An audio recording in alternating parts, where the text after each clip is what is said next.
నమస్కారం.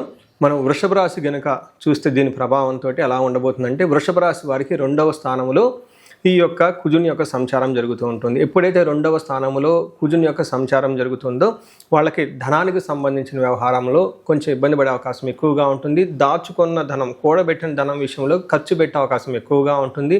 ఫ్యామిలీకి సంబంధించిన వ్యవహారము, ఇంటి వాతావరణం అంతా కొంచెం డిస్టర్బ్ అయ్యే అవకాశం ఎక్కువగా ఉంటుంది. మాట్లాడే మాట చాలా కటువుగా ఉంటుందని చెప్పుకోవాలి. అలానే ఫుడ్స్ వచ్చేటప్పటికి ఈ టైంలో ఆల్కహాల్ తీసుకోవటం, బాగా పొల్లటి వస్తువులు తీసుకోవటం, బాగా స్ట్రింజెంట్గా ఉండే ఒక పదార్థాలు తీసుకునే అవకాశం ఎక్కువగా ఉంటుంది. అయితే బేసిక్ ఎడ్యుకేషన్ ఎవరైతే చేస్తారో ఎల్కేజీ, యూకేజీ, 5th క్లాస్ లోపు ఇలాంటి వాళ్ళకి ఎడ్యుకేషన్కి సంబంధించిన వ్యవహారాలలో కొంచెం స్లోగా ఉండే అవకాశం ఎక్కువగా ఉంటుంది. టోటల్గా చూసుకుంటే కొంచెం వాళ్ళ కంటికి నొప్పి కానివ్వండి, తర్వాత కళ్ళకు సంబంధించి, కుడి కంటికి సంబంధించి ప్రాబ్లమ్స్ వచ్చే అవకాశం ఎక్కువ ఉందని మీరు గమనించుకోవాలి. వృషభ రాశి వారికి మనకు సంస్కృతంలో మహర్షులు ఒక శ్లోకం కూడా చెప్తారు.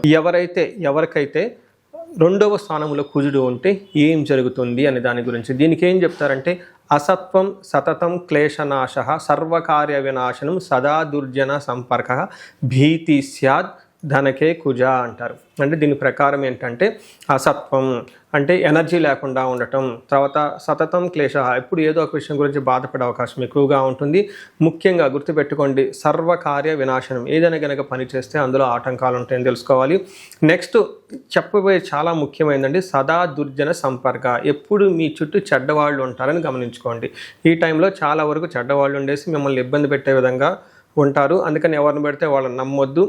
మీకు పక్కన చేరి మీకు చేత డబ్బులు ఖర్చు పెట్టించి వృధాగా మీ చేత అనవసరమైన వాళ్ళ ఖర్చులు పెట్టించి మళ్ళీ తిరిగి మిమ్మల్ని అనే అవకాశం ఎక్కువగా ఉంటుంది. కొంచెం జాగ్రత్తగా ఉండటం ఎంతైనా అవసరం. వీటితో పాటుగా కొంచెం భయం గొలిపే సంఘటనలు కూడా జరిగే అవకాశం ఎక్కువగా ఉంటుంది. చూసారు కదండి, ఈ రాశి వాళ్ళు కొంచెం జాగ్రత్తగా ఈ 45 డేస్ మనం చెప్పుకున్న విషయాల్లో ఛాలెంజింగ్ ఉండే అవకాశం ఎక్కువగా ఉంటుందని గమనించాలి.